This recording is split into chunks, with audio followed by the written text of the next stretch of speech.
To today's session,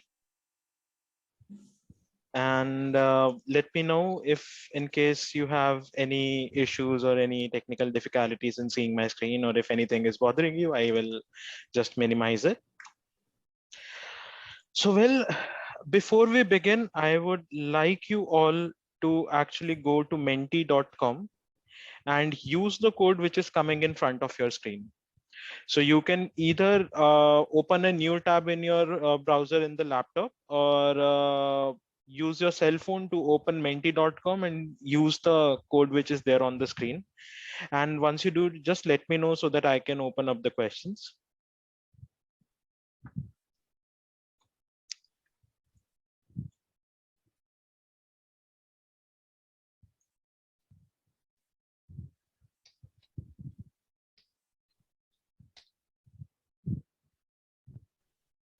My screen is open. I can see the first question. Okay. 1 second, I'll You can just. start clicking. Yeah, sure. If you are on the screen, just start clicking the questions. Gaurav, this is the code on the top, no? 7191. Yes, sir.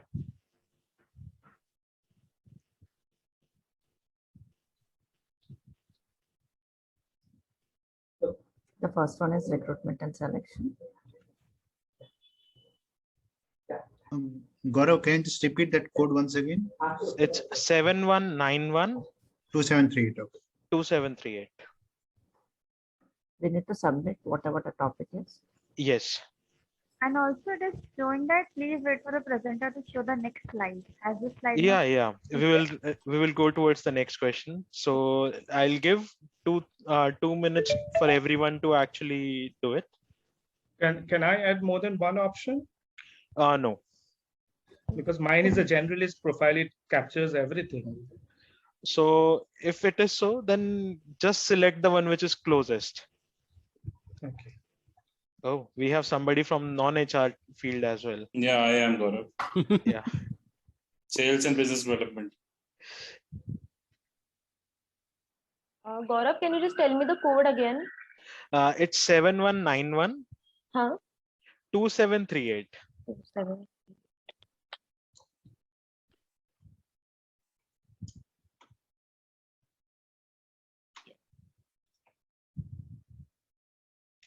is that we are playing KPC.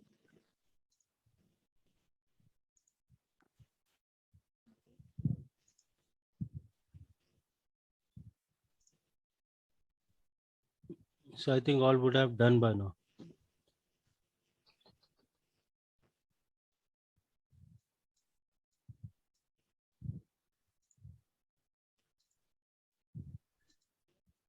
So by far we have 10 responses, and I believe only 12 They were people are there. 10 or 12. Yeah. Okay. So majority of our people today are either into recruitment and selection or other profile in HR. So can we know what is the other profile in HR that you guys are in? As far as my case is concerned, it comprises statutory compliance. Okay. Okay. And anyone else who's in the other? Audit. It could be audit, or it could be performance management. Okay. Operations. Operations. Yeah, operations too. Yeah, operations. Okay. Operations, L&D. Okay. Since but I L&D see already is there. Since I see 11 people have in, so let's move on to Chaitanya that. has joined now. Okay. So Chaitanya, if you have joined in, you can just log into menti.com from your phone and use the code 7191 2738 to cast your vote here. Gaurav, Smita here. Yeah. So you have mentioned the most of the HR functions. For example, if the person has worked on all the functions, then it's not accepting the more than one. Yes. role. I just purposely kept it for one. Okay. And I just wanted to know the most recent profile you are in. Okay. All right. Yeah. Okay. I hope everyone has answered, and we'll move on to the next. Sure. So this is a word cloud, and I would like all of you to answer what comes in your mind, or what does you understand when you hear the term problem statement. So you can post your responses here, and in case if there is more than one thing that comes to your mind, feel free to do so.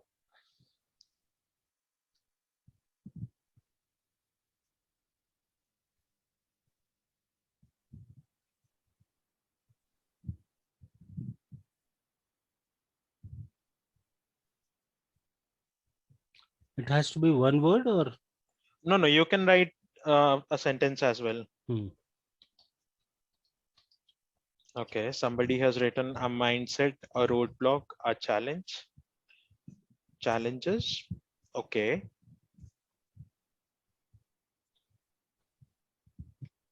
Not exactly a roadblock.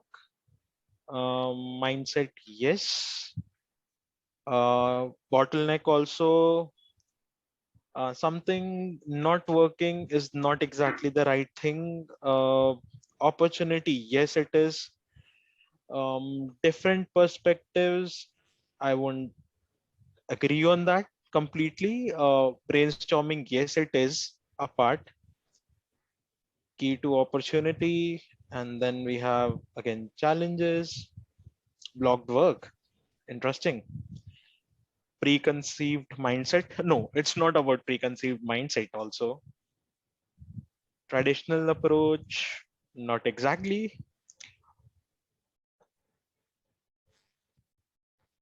Anything else which comes to your mind, or is it, this? Perception to look at the things. No, no. Anything else that you guys want to contribute over here? Statement is generally, not a roadblock, but yes, I feel it's challenges only that we face in Okay. day-to-day operations. Unsolved opportunity. Oh, somebody has written key to opportunity. And then somebody has also written problem which has a solution. You guys are very, very near, to the problem statement. Okay. Statement is, something Okay. like debriefing. Well, not taking much of time, a problem statement is basically a mix of everything. So if you talk about bottlenecks, yes, problem statement talks about bottlenecks, but it defines the bottlenecks. It defines challenges too. It talks about the mindset. It also, it talks about preconceptions, or and it involves brainstorming, and yes, it is also an opportunity. So coming back to the presentation, well, so now the question is, what exactly is a problem statement? So like I say that problem statements are like compasses in the wilderness of ideation. Let me just, minimize this. Yeah. Oops, I believe, yeah. Yeah.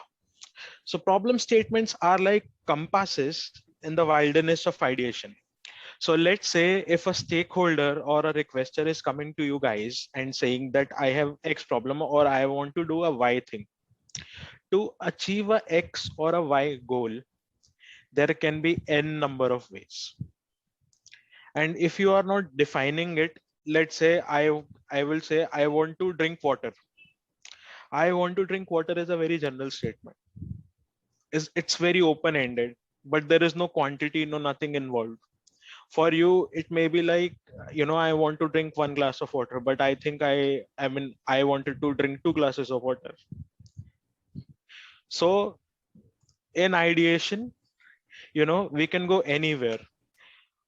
To give a structure, or let's say to give a direction and a scope, we use problem statements.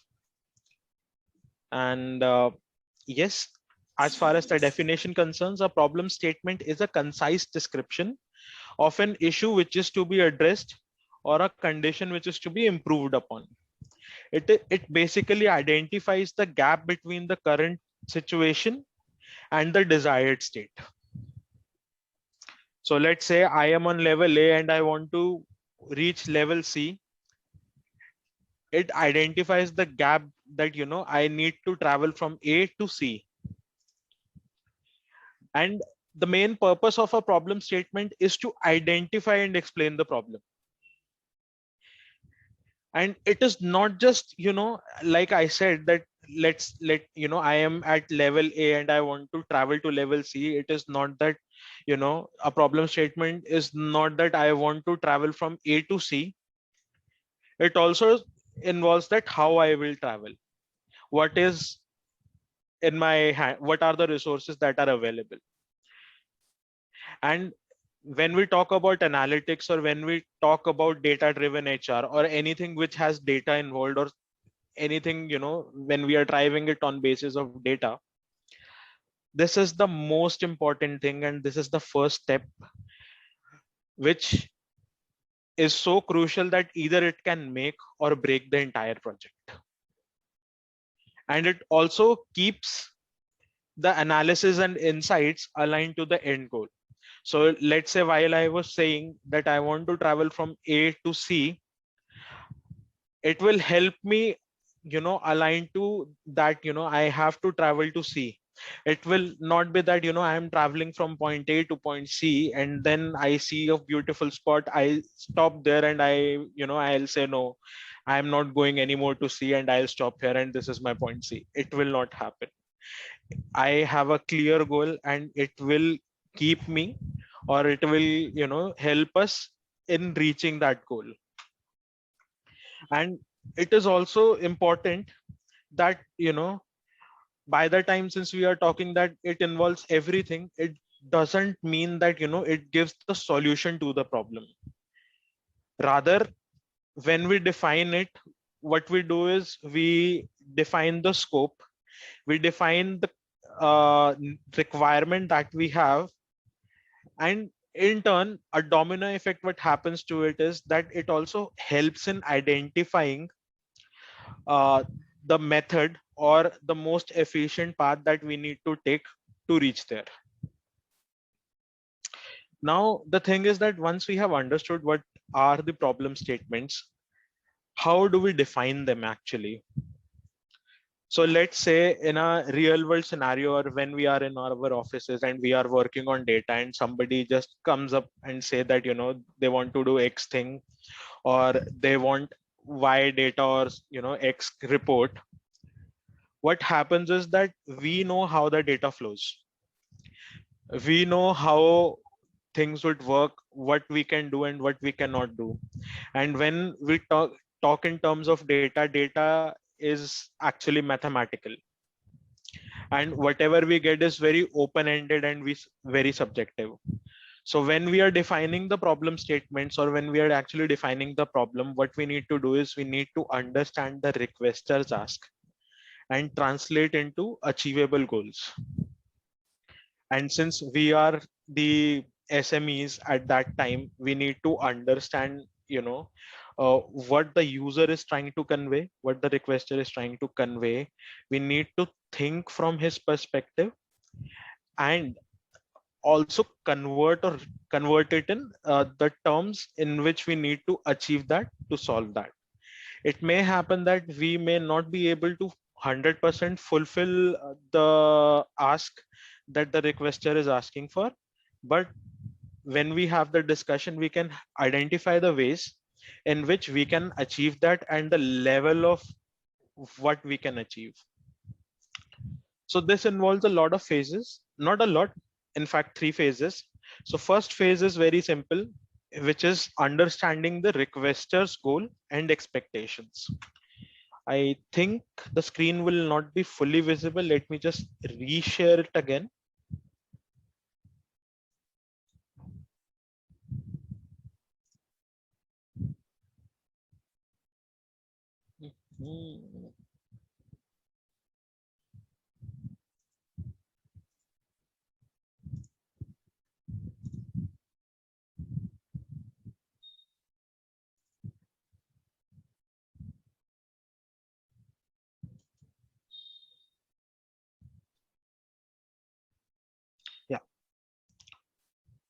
So the first phase of the problem solving part, or let's say defining the problem statement part, is understanding the requester's goal and expectations.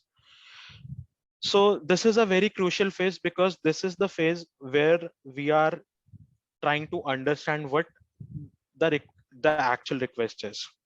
And in this, a very key thing or a very key behavioral competency that we should have is that we should have a good ability to listen and articulate. So this is one behavioral competency that we should have, and probably Vivek sir can explain on this later on. It begins with the first step, which is by understanding the requester's vision. So what exactly is the requester's vision? What exactly is he wants? And what are the next would be that what is the pain point or what is the pain area that they are actually facing, to which the vision is aligned to. Then once we understand these two parts, what we need to do is we need to assess the availability of our resources. So let's say if somebody is asking me for a report, I need to actually assess that do I have the access to the required records or not. Then what we need to do is, since we have then this, this is actually a go for us. If we are, having a green tick on all these three, do is that we need to list down the potential benefits. And while we are listing down the potential benefits, we also need to assess the involved risk. So let's say, for example, if you are part of the reporting team in HR, or let's say people who are in the compliance or audit, they would understand that whenever we are accessing data or whenever we are accessing some HR records, there is a potential benefit that yes, by manipulating certain things, we can, figure out certain trends in the company, or maybe it can give us insights that to which we can do better. Those are the potential benefits. Along with it comes the risk, and risk could be as simple as a data privacy risk, because HR records are sensitive in nature. So we need to also list down the potential benefits that it could have, and also assess these kind of risks. And then we need to determine if the expected benefits are realistic and attainable from a data point of view. And this is a very important step, because people can have vision, and those visions are very subjective. And if you all have attended Vivek sir's class, there is a classic example that I would like to give here, is that sir gives example for that Tally communication training, which was not required because the product was changed, and people were actually required to train on how to do sales in a different way, or how to sell in a B2B environment. Rather, they were trained on communications. So requester's vision can be very subjective, but we need to do a deep dive on that. So in this step, we need to actually determine if whatever the requester is saying is realistic or not, and is attainable or not from a data point of view. And once we are okay on this step, we also could give a estimated time, because everything will be clear to us that this is X thing, these are the Y resources, and this is the Z result which we will have, and this is the amount of time. I mean, this is an estimate that we can give once we have all these things ready. And most of the time, or in most of the problem solving trainings, whatever we attend, will actually terminate on this step. But here there is an additional step which is called the perspective. And this perspective is very important. And the perspective is that we from a data point of view also be able to visualize the problem from business or the requester's point of view. And why we need to do so is, let's say, and this is again, I would relate back to that same example from Vivek sir, is the goal or the terminal goal of the organization was to boost sales. Now, if before, deciding for that communication training, if this was done and they would have, and the perspective was set in both the parties' mind that we need to boost sales, probably the approach that could have taken could be different. And when we generally talk about data, it is in mathematical form, and things are most of the time black and white. There is nothing gray. So it is very easier to say that yes, this can happen and this cannot happen. But what happens is that if we have that perspective clear in our mind, and since we know how the data flows and how the data works, we can probably suggest some alternatives, or we can tweak the requirement or ask in a way that the perspective matches, and we can be in a win-win situation from both the sides. I hope we don't have any questions till now, and this is pretty much clear. I would like to take a pause, and if you guys want to ask something, please feel free to ask. Gaurav, pain points are nothing but challenges, right? Yes. Okay. Fine. And usually, how much time does the phase 1 takes? So it totally depends. Sometimes it's just, can be accomplished on a half an hour call. It totally depends upon the mindset of both the parties and the way you are working. Maybe if it is a bigger project, and if you break it down into sub parts, and you consider those sub parts as individual projects, then obviously this will be quick. Sometimes even in 6-7 minutes you guys can sit face to face and agree. It may happen that it might take 1 or 2 days also, that I will ask you something, you will reply over the mail, then I will explore those things. It totally depends upon the situation. There is no hard and fast rule on how much time it will take. But And do Gaurav, you, sorry. please go ahead. And do you also put emphasis on that the information that you get from the company side has to be from one person, because somebody in the beginning says something else, then in the later stages it becomes something else by a different person? Yes, ideally, or in a ideal case or a happy scenario, it should come from one person.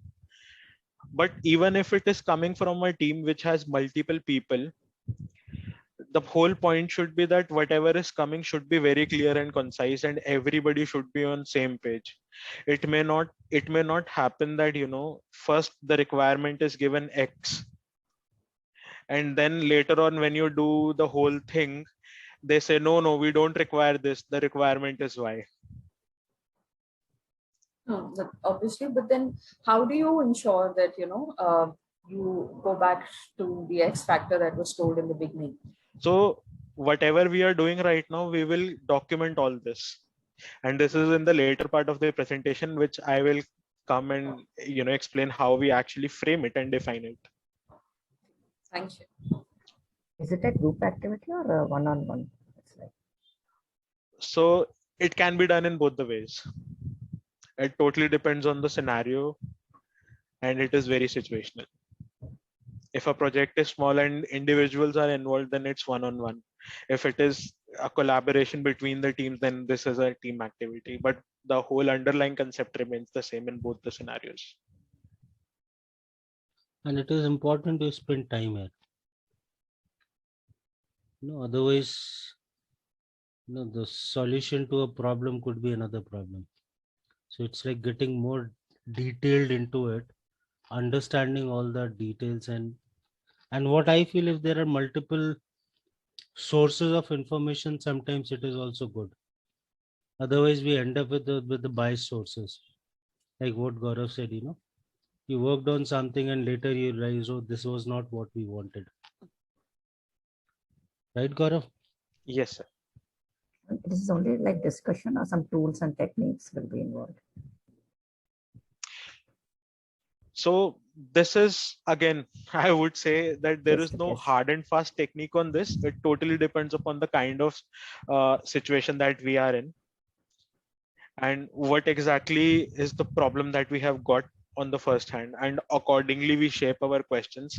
But this is a broader concept on how or what is the progression direction. Gaurav, when you are getting information from somebody, for example, what are the pain points they are facing?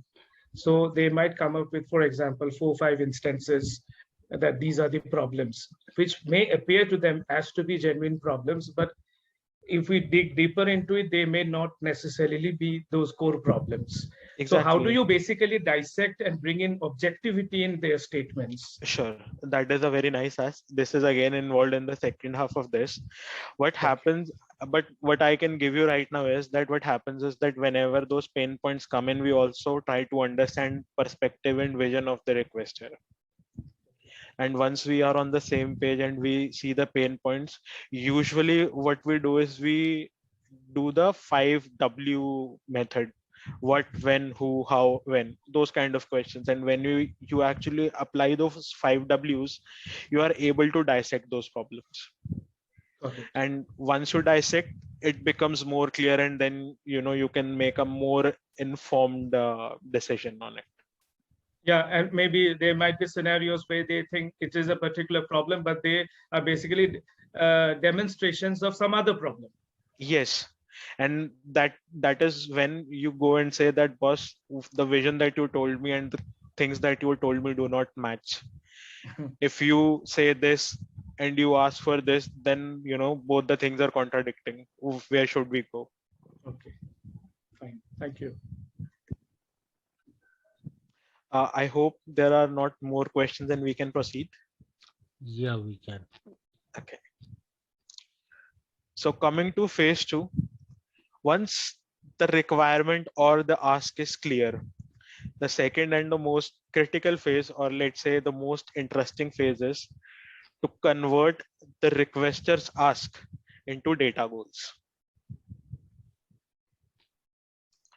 And to convert, and this is again, we have all the requirements ready and we just need to convert it into the achievable goals. And like what the last question that I was answering on how we do it or how we dig in to that problem is this. So let's say, let's take an example that cafe A tells you that they want to increase their profits as compared to cafe B.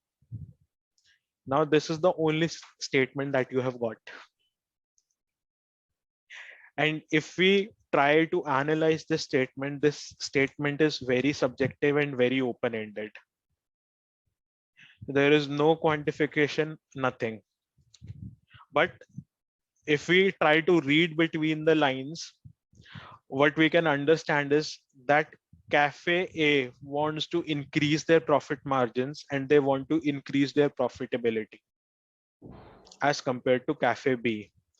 Now, to quantify this and to deconstruct this, what we will do is we will follow that 5W technique. And that 5W technique, the implementation can be different, and is very situational depending upon the situation. Right now, what we will do is we will try to answer very analytical, or let's say very objective questions here.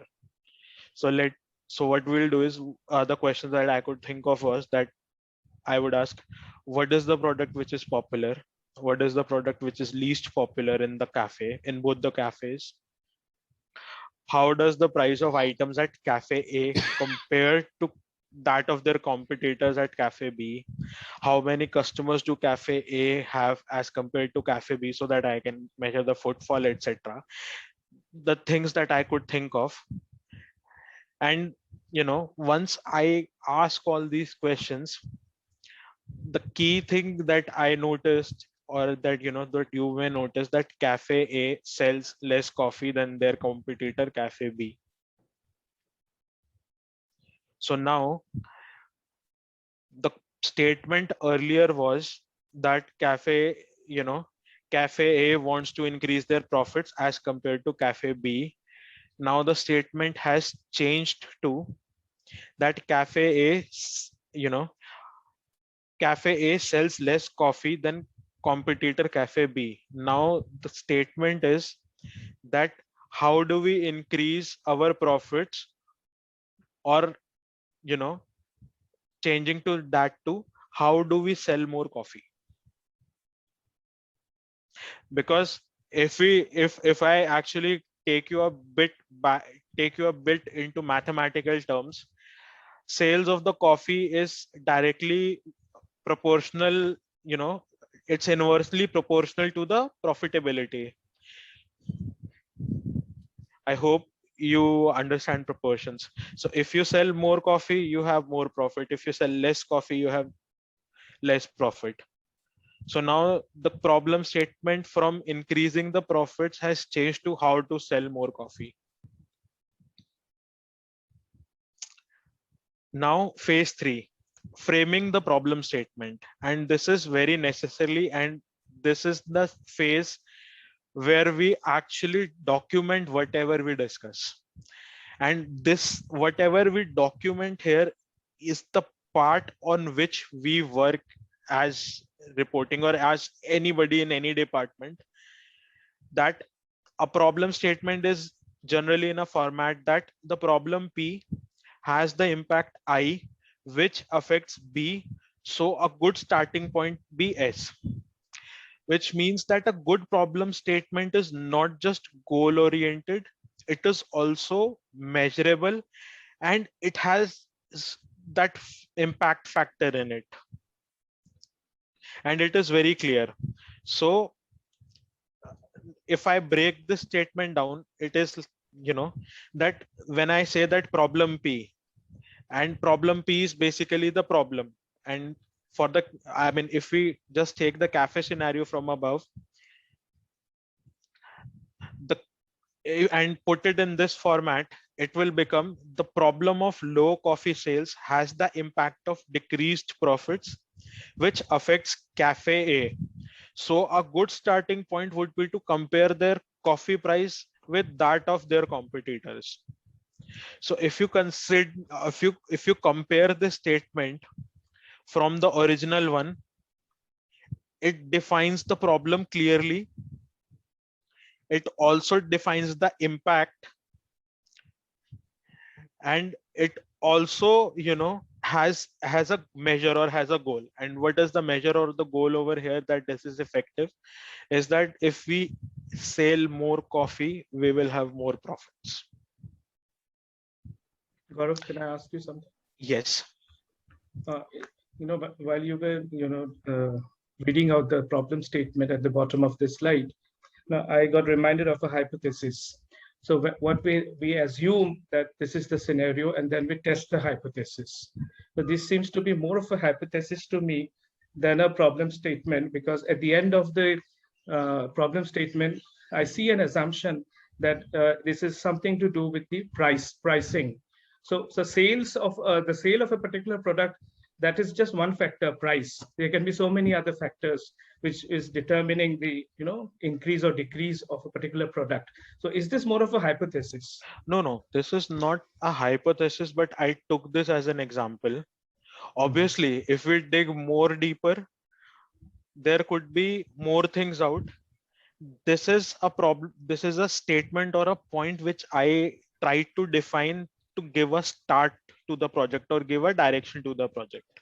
With certain assumptions. Yes, not exactly certain assumptions, but the assumptions, if you call these outcomes of these questions as assumptions, then yes, these are assumptions. But what I did was I tried to ask objective questions and put objectivity to it. Okay. See, this is actually a scenario. And this is the situation, and this is the case that he has taken. These are the reasons why the sale is less. These are the reasons why the profitability is less. In some other cafe, there could be some other problem. So he zeroed in on the price factor because that is the output of the questioning, right? Depending on the data that he achieved, After asking all these questions, based on the data, because it can be poor branding, it can be so many other factors, wrong location, geography, and so many other factors in marketing. there could be so many things. There Yeah. could be so many, but the problem statement that I was able to frame was based on the questioning that I did. Okay, got it. The problem also could be, whether the coffee is from Kerala or from wherever it is. Yeah. So those are all, but these are very pointed questions. The point, what I understand Gaurav is trying to drive across is, I mean, you need to get to the root of it. Every problem may have a solution, and the first thing and the foremost thing is, whatever solution you have or what you say, the hypothesis you have, keep it aside. Let us get into all these 5 W's: what, when, why, how, and this. And then we construct what exactly is the problem. What is being given as a problem statement is actually not a problem. It's an expectation. We want more sale than Cafe B. And now this will help us understand how we can increase it and how we can achieve it. So problem could be very different than, so usually what comes to you as a problem is an expectation. When you go into the deep of it, then comes the problem statement. Right, Gaurav? Yes, sir. Okay. Yeah, thanks. So coming to the conclusion of the complete theory is, the objective of the problem statement is to generate insights and drive actionable plans. And there is a famous saying that a problem well stated is half solved. Once the problem statement is drafted correctly and agreed upon, it will aid in guiding the path to the solution, as we will have a clarity of not just the ask, but also the impact and end goal of the and the resources available. So coming back to what I said to this statement defined in the last, now here we have a statement, or let's say, which has been agreed upon both the parties. And what we will do in a further step is that we will try to dig more on what we need to do, how much we need to do, put a further degree and numbers to it. But what this will now serve is the starting point of the project. And of course, there will be multiple more reasons or multiple more outcomes which we will gain through the course of our analysis further. But now this will serve as a starting point, and this will also serve, or this will also provide us a goal where we need to stop the whole exercise of analysis. The whole purpose here in a nutshell is that, it gives us a starting point, and it gives us a direction in which we need to travel, and it also gives us an end goal that this is where we need to stop. And it doesn't tell what method we need to take, but it tells what are the resources that we have in hand, and it gives the holistic view of the situation that we are in. And since we have all these factors in, we can be able to choose the most efficient approach or the most efficient method to solve that statement. So this is the presentation from my end, and I would like to open it up for further questions.